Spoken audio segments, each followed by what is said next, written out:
Greetings, ladies and gentlemen. Today I would like to express my complete support for the current pro-freedom uprising in Egypt against the tyrannical and brutally oppressive rule of one Hosni Mubarak, president by name, dictator in fact. This individual has terrorized Egypt for the past 29, almost 30 years, during which time he has ruled under an emergency decree that empowered him to essentially disregard individual rights altogether. There has been no freedom of the press in Egypt. There has been arbitrary and extensive censorship of anything that was deemed threatening to Mubarak's rule.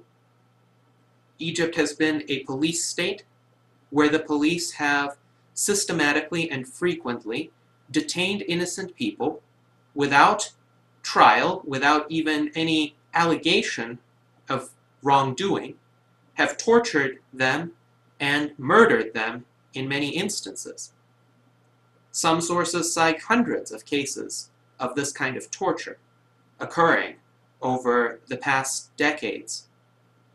Every month or so, there is a report of a new case of a young man being detained for charges that are very often not clearly specified, and then found dead outside his home or outside of a public building. A famous recent case was one of Khaled Said, a young man who was detained and beaten to death. There was a case of another man whom the police accused of failing to repay a loan. Now, it's a perverse state of affairs when failing to repay a loan can get one tortured and killed. But what's even more perverse about this was that this man had actually repaid the loan and settled his financial affairs with his creditors several months beforehand. And of course, the Mubarak regime has been propped up by U.S. support, including military aid. American foreign policy has, over the past 6 decades, and stretching even further back in time, supported numerous heinous oppressive regimes, not just by means of official diplomatic endorsements or treaties or humanitarian aid, say in the form of food, but also through explicit military aid. The United States has contributed a tremendous amount of military aid to Egypt. Indeed, during the current uprising, protesters were being shot at with bullets and attacked with tear gas canisters that clearly state made in the U.S.A. So it is an absolute shame what this regime has done, and U.S. foreign policy is complicit in having enabled this regime to remain in power for so long. In today's analysis, I would first like to touch briefly on what may have triggered this uprising. Obviously, the people of Egypt have suffered for decades now under this brutal, arbitrary, repressive, and tyrannical government. As all authoritarian governments bring about, there has been a tremendous disparity in standards of living between the ruling elite and the people. And this is not a disparity due to merit or free market forces or individual hard work. This is a disparity due to sheer brute power and expropriation. There is an elite, a politically connected elite, that lives well because of its association with the Mubarak regime. It benefits from various expropriations, and even what Mubarak calls privatization is very often expropriation, where people who are connected to the government are able to get assets at very cheap prices from the government and then resell them at exorbitant prices to other private parties, thereby becoming extremely wealthy. And there is, of course, rampant corruption, theft of government funds, and complete inefficiency. There was a garbage crisis in Cairo last year, where pretty much the entire city was inundated with trash, and nobody cleaned it up, except a few volunteer efforts on the part of the people. What had happened was the corrupt Mubarak government had, quote, privatized the trash collection service by bidding it out to foreign contractors, not, of course, on the basis of merit, but essentially as a kind of political favor. Those contractors got to collect rents on this trash collection racket and failed to collect the trash. So it's very clear why the Egyptian people would be frustrated. Torture, murder, censorship, corruption, might I add, rigged elections, years of one-party rule, and even when they instituted nominally multi-party elections in 2005, Mubarak's party still got pretty much all of the vote, which is statistically impossible. But there was also an outside trigger to these events. The Egyptian people had been experiencing this oppression for a long time, but many of them were discouraged, thinking they couldn't really do much about this oppressive police state.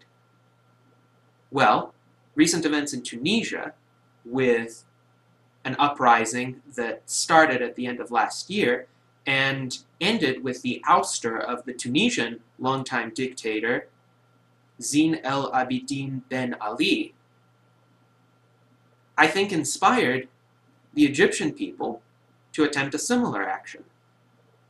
What were the Tunisian uprisings inspired by?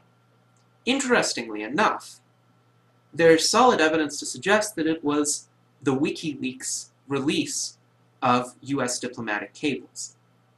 Some of these cables directly address Tunisia and the rampant corruption that also existed there under Ben Ali.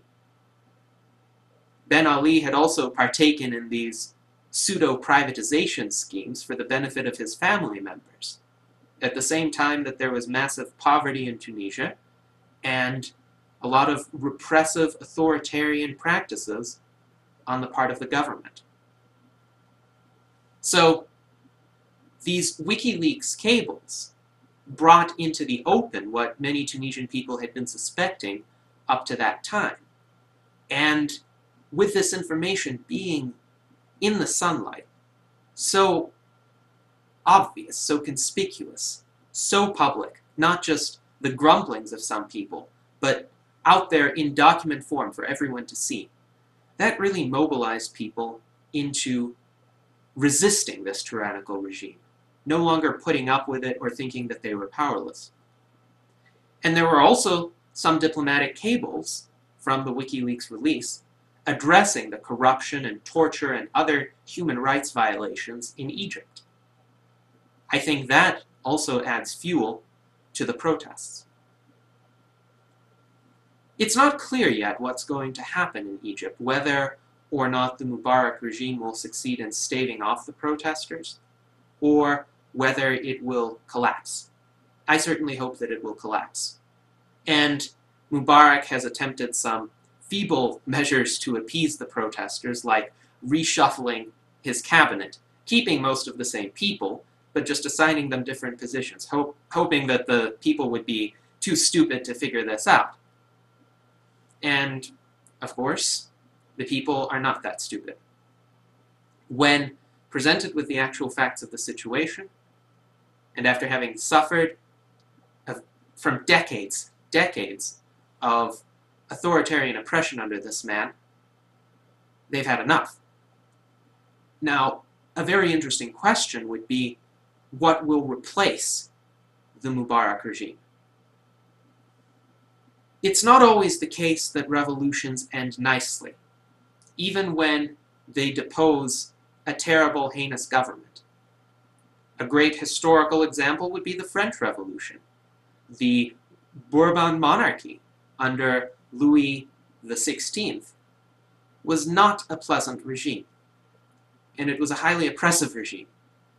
But what it was replaced by was the reign of terror of Robespierre and the Jacobins. In Tsarist Russia, the regime of Nicholas II was also a repressive authoritarian regime.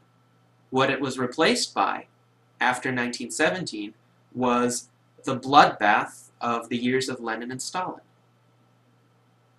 And more recently, in Iran, another US-supported regime, the regime of Shah Mohammed, was overthrown in 1979 by a series of allegedly democratic protests, which ended up establishing a theocracy. So there's a real danger here. And an organization called the Muslim Brotherhood, which had been opposed to the Mubarak regime for a long time, is taking a role in these protests. But what's encouraging is that this is not the driving force behind the protests. It's not the force that, in my observation, controls everything. Rather, it seems to me that the protests are a spontaneous grassroots uprising of people who are generally representative of Egyptians, who are simply fed up with the oppression that they've had to live with. And the Muslim Brotherhood, of course, is latching onto that, trying to see how far it can ride on that bandwagon. But there are numerous protesters who have made statements to the effect that they just want freedom. And they want freedom for everyone, not just Muslims, but also Christians and atheists, of whom there are definitely substantial numbers in Egypt. So there is hope. Right now it seems that the opposition to Mubarak is coalescing around one Mohammed el-Baradei, who is a former UN nuclear weapons inspector, and who seems to be an improvement in terms of his approach to human rights. He has repeatedly condemned the Mubarak regime for its violations and called for it to step down. And one could hope that if he becomes the next leader of Egypt, that he will end some of these abusive and brutal practices that the Mubarak regime has perpetrated. Of course, I'm not throwing my particular individual support behind any one person. I do not have the kind of confidence in Middle Eastern politics to suggest that a particular individual will save, quote, save an entire population from barbaric and repressive ways. It's very important to recognize this, that in these parts of the world, it's not just a particular government that is the root of human misery and oppression. The oppression and the culture that facilitates it are also what the governments in that region piggyback off of. And if you change the government without changing the underlying culture and the underlying incentives in that region, then there may not be much of an improvement. A great example of this can be seen in the US occupation of Iraq. Saddam Hussein was a terrible, brutal, genocidal killer. And the US removed him from power. And what did the Iraqi people get in return? Did they get an enlightened regime that respects individual rights? No. They got a regime that also perpetrates torture on its own people through the Iraqi police forces, while the US turns a blind eye. They got a regime that is bordering on a theocracy. And if you had a genuinely democratic election in Iraq right now, you would have the theocrats get into power. As much as I want the US to cease occupying Iraq as soon as possible, it is very likely that if they did that, there would not be any barrier to a theocracy emerging there. So you have a problem not just with the government, but also with deep cultural presuppositions and norms that permeate that entire region. What is a good way to do away with these norms?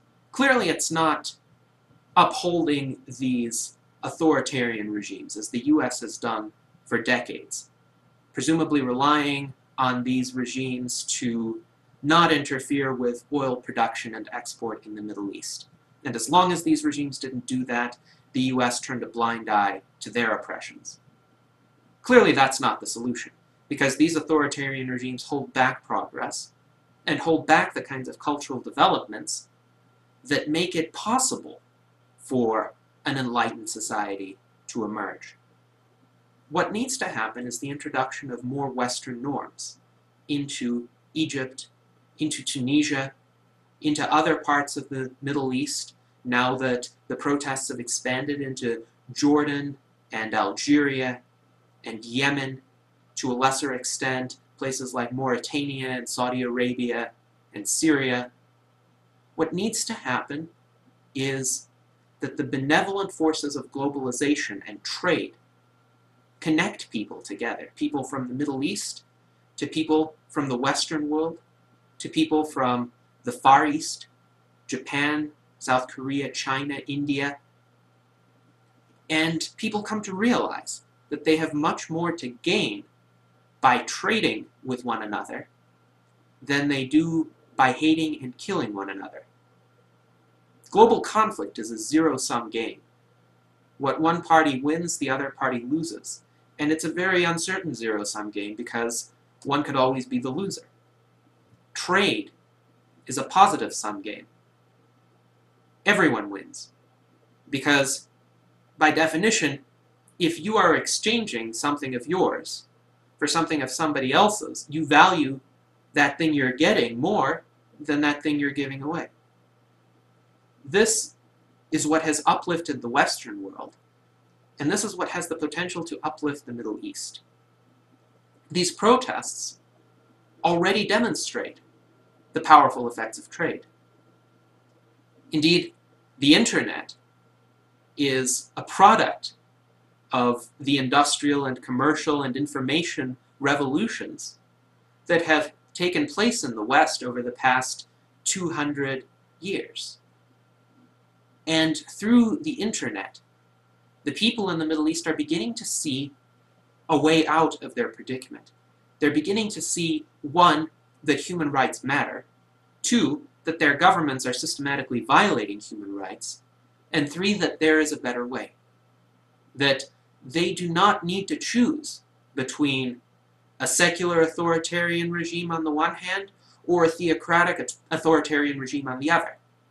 That they can choose something else, individual rights, liberty, the freedom to run your own affairs in peace, to engage in commerce, to run your own business, to publish what you will, to say what you will in a public forum, to walk the streets without being tortured, without being detained for no reason whatsoever, to criticize the government, or to criticize a particular religion. That is what Western civilization has been able to accomplish. Of course, these values are under attack in the West today as we speak. They're under attack by the Obama administration, and of course they're also under attack from the American punditry, both left and right. The people who should be expressing the most vocal praise for freedom and individual rights express only half-hearted support for the Egyptian uprising. Obama has made some vague statements about how it's not wise for Mubarak to ignore the wishes of his people, but he hasn't called for Mubarak to step down. And of course, logically, why would he? His government has been supplying Mubarak with the bullets and tear gas canisters that he has used to suppress his own people, and kill about 110 of them so far during the course of the protests. People have been sniped down in Egypt with US-made bullets, and that is such a shame. But the United States was founded on these Enlightenment Western principles of individual liberty, of freedom of speech, of the press, of private property, of the ability of an individual to uplift himself through his own efforts without then being struck down by the envious and power-hungry elites of his country. Perhaps the entire world needs another wave of enlightenment, and perhaps this wave of protests in the Middle East will help bring this about. But it's not enough. It's not enough to just have a revolution. After the revolution, you need to be able to keep the peace. You need to be able to prevent a relapse into authoritarianism. And this is what I sincerely hope the Egyptian people are able to accomplish. And this is what I hope the West can help with. Not through the form of humanitarian foreign aid or any kind of military propping up of regimes, because that clearly fails, but through the form of individual interactions and assistance and trade. One person to another. Perhaps one business to another. This is how freedom spreads. And this is how the institutions of peace and universal human respect solidify their grasp on any part of the world.